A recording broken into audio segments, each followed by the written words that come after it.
What impact will Jamal Khashoggi's murder have on the Middle East? The US says it's undermined stability. The Saudis describe the global outcry over the killing as hysterical. So who's the real catalyst for turmoil in this volatile region? This is Inside Story.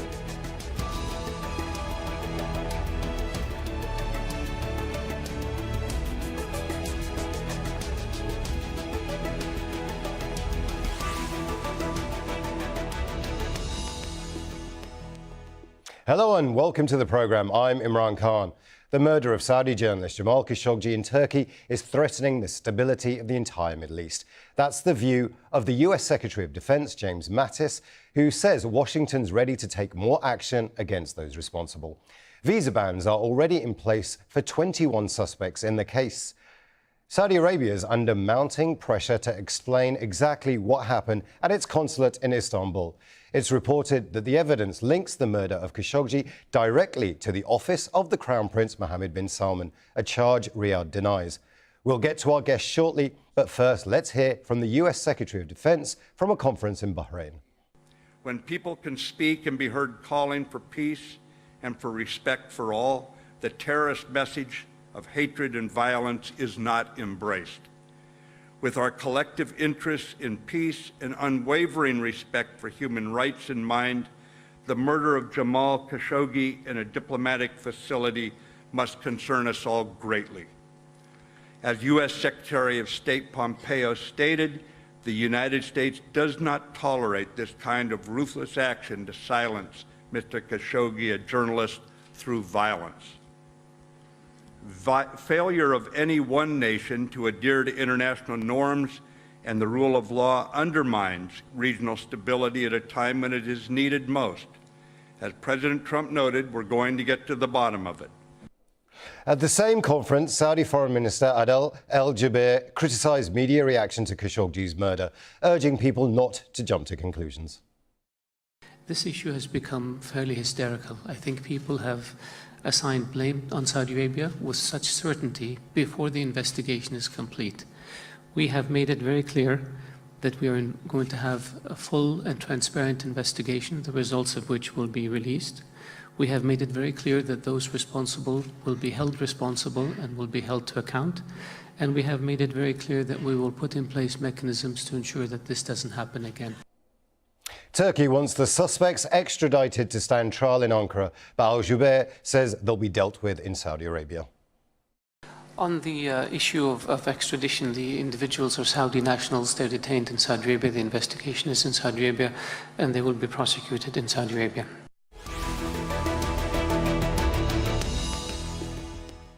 Let's bring in our panel. Joining us in Doha, Majid Al-Ansari, Professor of Political Science at Qatar University. In Kuwait City, Shafiq Ghabra, Professor of Political Science at Kuwait University. And in Washington, D.C., Hilary Mann Leverett, former U.S. State Department and White House official. Welcome to you all. I'd like to start with you, Hilary Mann Leverett, in Washington, D.C. Regional stability is threatened. That's the view from the U.S. Secretary of Defense. What does he mean by that? That's a good question. There is not a lot of certainty here with the messages coming out of the administration, whether it's Secretary Mattis in Bahrain very recently or the messages coming out of Secretary of State Pompeo or President Trump himself. But for Secretary Mattis to say that the killing of Jamal Khashoggi represents potentially a threat to regional security is an almost unprecedented statement from a U.S. Secretary of Defense about Saudi Arabia. That kind of language is usually almost always reserved for, in today's age, for Iran or, decades ago for Iraq under Saddam Hussein. So it's an unprecedented use of the term to threaten regional stability. Whether that means that Saudi Arabia is an immediate, imminent threat that could be the subject of a United Nations Security Council resolution, or it's just Secretary Mattis trying to lay down the marker that Washington and the White House are very upset about Saudi behavior, that's unclear. But it is an almost unprecedented phrase to use about Saudi Arabia coming from Washington. Majid Al-Ansari, what do you think of the Secretary of Defense's comments? Hillary there said it was, almost unprecedented to hear that kind of language. Do you agree? Yes, I agree. And it's certainly quite peculiar that this happens in Bahrain, and effectively a proxy of Saudi Arabia. This happening there, with the defense secretary saying this very bluntly on the stage, shows that there's a clear indication by the Trump administration that unless the Saudis take real initiative in solving this issue in a matter that would save face for the American administration, as it would for the House of Saud, there's no light at the end of the tunnel. And I think that there are a couple of messages that went out from the White House, from Mattis, now Pompeo before that, and even the way that the administration has been dealing with this on a diplomatic level, it is very clear that the Americans are quite unhappy with what's happening. They cannot sweep it under the rug as they usually do, and they need the Saudis to do something about it. What does that something look like, Hilary Mann-Leverett, to you? What does that something that the US administration should do? What does that look like? Well, that's also a question that is being debated for the first time in my memory, and I've served in and out of the U.S. government for more than 25 years. It's the first time that there is a real discussion, a sharp discussion in Washington about what to do about Saudi behavior. We did not even have a discussion like this after the 9/11 attacks back in 2001. But for the first time, you have people on the Hill, on Capitol Hill, in the Senate, like Senator Lindsey Graham, essentially calling for regime change. And he's not the only one. You have voices like that on Capitol Hill. You have some of those even within the U.S. intelligence services and even within the U.S. Defense Department. This is really an unprecedented level of discussion and a really critical eye towards Saudi behavior. And it's that the Jamal Khashoggi killing in itself is horrific, but that the concern is that it's really the last straw, that Saudi behavior under Crown Prince Mohammed bin Salman, whether it's toward Yemen, towards Qatar, toward Canada, Syria, the whole range of issues, is an example of, or really the epitome of reckless behavior that endangers U.S. interests. So in terms of what the United States is going to do or can do, the options are not, they're not great for the United States. There's concern here about losing or derailing the economic relationship, the military relationship. But for the first time, there is a real question about whether the United States can continue to support the ascension of Crown Prince Mohammed to become king. That is really an unprecedented discussion inside Washington. Again, usually reserved for discussions about Iran or decades past about Iraq under Saddam Hussein. But that is one of the questions being discussed. The other is what other kinds of sanctions can be imposed that would not hurt the United States economically. There really aren't that many. Are there any other kinds of diminution of visits, for example, to not have as many political or military visits? And again, Secretary Mattis going to the region, going to Bahrain, not going to Saudi Arabia is an important signal of U.S. unhappiness. But there's not that much the United States can do practically that's under discussion here. The real remarkable thing is that there's even discussion in polite company about whether or not the United States can support the ascension of Crown Prince Mohammed to become king of Saudi Arabia. Let's bring Shafiq Ghabra in here from Kuwait City.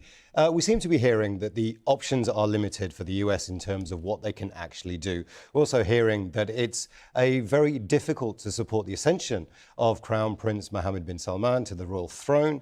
What's your view? Do you think the options are limited, or do you think the US needs to get tough and stop the ascension of the Crown Prince? It's very hard to say in what direction things will go. But all I can see is that the assassination, the way it happened, of Jamal Khashoggi has opened an entire panoramic situation that so many questions are asked. And this does have regional implications on human rights. If you go back to 2011, the Arab populations wanted change, wanted democracy, wanted participation, wanted to have a say, and wanted to be able to say their opinion and yet be protected. And that particular Arab Spring was massacred brutally, was kind of a counter-revolution came against it. So what happened with Jamal Khashoggi tells us that human rights is a major issue in the Arab world and today in Saudi Arabia. Majid, I'm sorry, let me bring you in here. It seems to be that there are several discussions going on. There is the human rights violations, there is ascension, there is what the US can really do. Does this present Qatar with an opportunity to really press its case when it comes to the blockade, for example, with the US and with Saudi Arabia? What is Qatar's view here? Well, let me just say one thing in the beginning, which is that it's very difficult to link the two cases together, the assassination of Khashoggi and the blockade in Qatar. Many people have been trying to do that through saying that Saudi Arabia has requested Qatar to mediate between it and Turkey. I don't see this happening. There's no easy explanation for these rumors, but there certainly seem to be only rumors. However, certainly a halt to the Saudi and Emirati project in the region is going to be beneficial for Qatar, one of the victims of Emirati and Saudi, let's say, movement in the region. We've seen how the Saudis and the Emirati blockaded Qatar. We've seen how they went to war in Yemen, how they've done a lot of things in the region. However, it will certainly be beneficial for Qatar if there is, some tightening up the ropes around Saudi Arabia and especially around Mohammed bin Salman himself. However, it is also reminiscent of the Lockerbie moment for Gaddafi and Al-Hariri moment for Hafez al-Assad at the time. It's not unprecedented, meaning that these two incidents also occurred in a similar fashion. The new thing here is that this is happening not with a leader that has been there for a while, that has been understood to be against Western doctrine, against Western wishes, but this is somebody who's a close ally to Washington, who's a close ally to the West, who considers himself to be a reformer, who's marketing himself actually in the West as somebody who can exact change in Saudi Arabia that will make it more similar to the Western context. So for Qatar, certainly it is a chance to alleviate some tensions in the region. However, there is no direct contact between what is happening to Saudi Arabia now and the situation with Qatar. Well, let's take a look at the region. Global attention's been focused on a number of issues in the Middle East. Now, that includes the war in Yemen, which began in 2015 and has Saudi Arabia and the United Arab Emirates heading a coalition fighting Houthi rebels, leading to what the UN calls the world's worst humanitarian crisis. Last year, Saudi Arabia, the UAE, Egypt and Bahrain imposed a land, sea and air blockade on Qatar, which continues today, threatening the unity of the Gulf Cooperation Council. And tensions been growing between Saudi Arabia and Iran, with each other accusing the other of interfering in Arab countries' internal affairs. So when we are taking a look at everything that the Saudis are doing, I just want to ask you this question.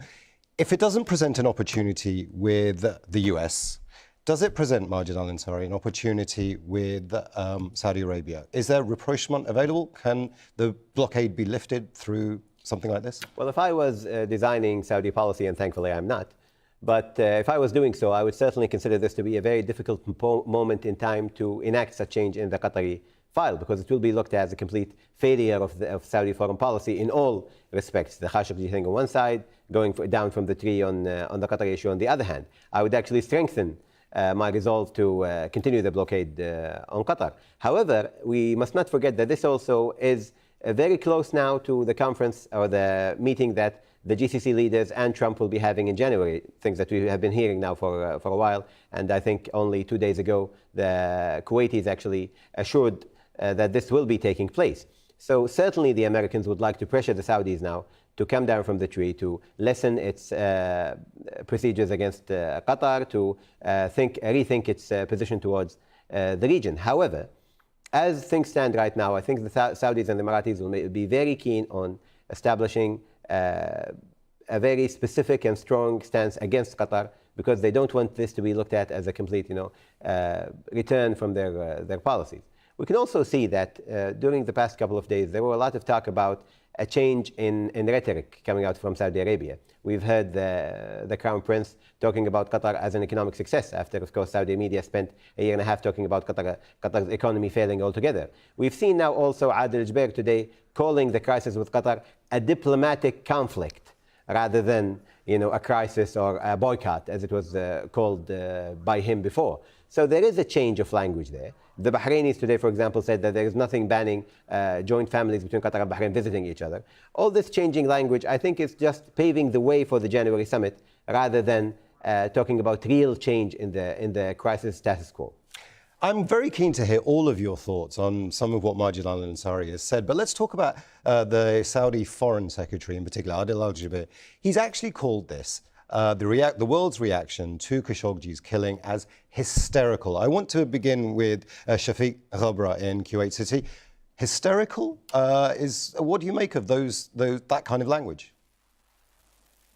I see in Saudi Arabia's foreign ministry a lack of diplomacy and a lack of even visibility. I mean, as you all did follow, it took several weeks before there was a statement after the Khashoggi disappearance. There was a lot of instability in the way the policy was even expressed. What happened stage by stage? So it's unfortunate to say the reaction is hysterical, yet it is very understood. There are events in history. I recall the assassination of Mr. Aquino in 1983 after 3 years of exile. And he was told to come back to his country, the Philippines, and he was assassinated in the airport.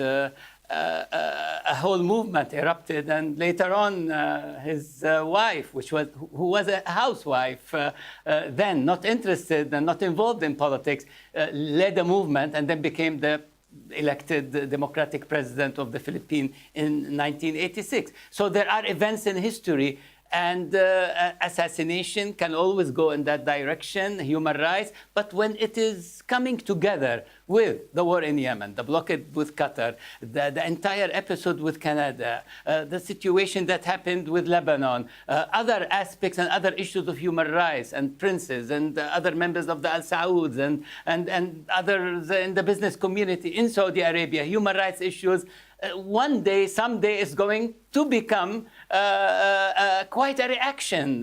And I think it was building up. And unfortunately, it was Khashoggi, a dear friend and a very gentle human being and a very wise man who always expressed what is always good for Saudi Arabia and for the region in a democratic human context. Unfortunately, it took his life to create a kind of opening for the whole idea of freedom of expression and representation, and to deal with all these kind of unfortunate and very archaic type of conflicts that erupted in this part of the world as a result of policies that were very adventurous in the last 3 years.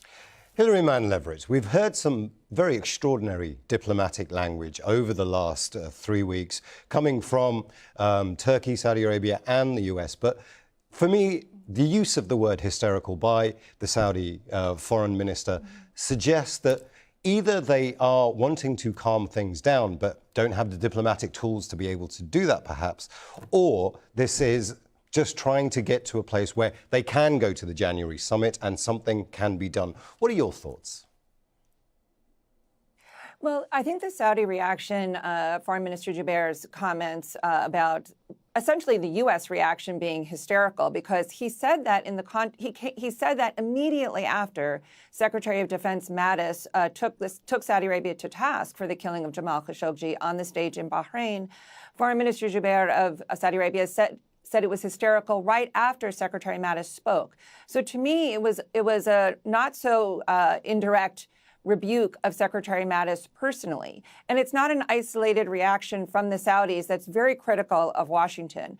There have been other Saudis who have essentially threatened to send the price of oil to $200 a barrel, who have essentially threatened to give a military base to Russia inside Saudi Arabia. Those reactions from Saudi Arabia are adding to the discussion here in Washington that, especially under Crown Prince Mohammed bin Salman, Saudi Arabia cannot be America's sole reliable strategic pillar in the Middle East. And that is leading not only to a question of Crown Prince Mohammed bin Salman's ascension to become king, but it's also for the first time prompting some in Washington, and I wouldn't say this is widespread, but some in Washington, to rethink the U.S. relationship with other key players in order to balance Saudi recklessness in the region. So, for example, to get closer perhaps to Qatar, to get closer to Turkey, to get closer even perhaps to the Islamic Republic of Iran, that these three countries in the region represent not an anti-Saudi movement, but a potentially balancing series of countries that the United States can have a better relationship with in order to not have so much control and so much recklessness coming out of Riyadh.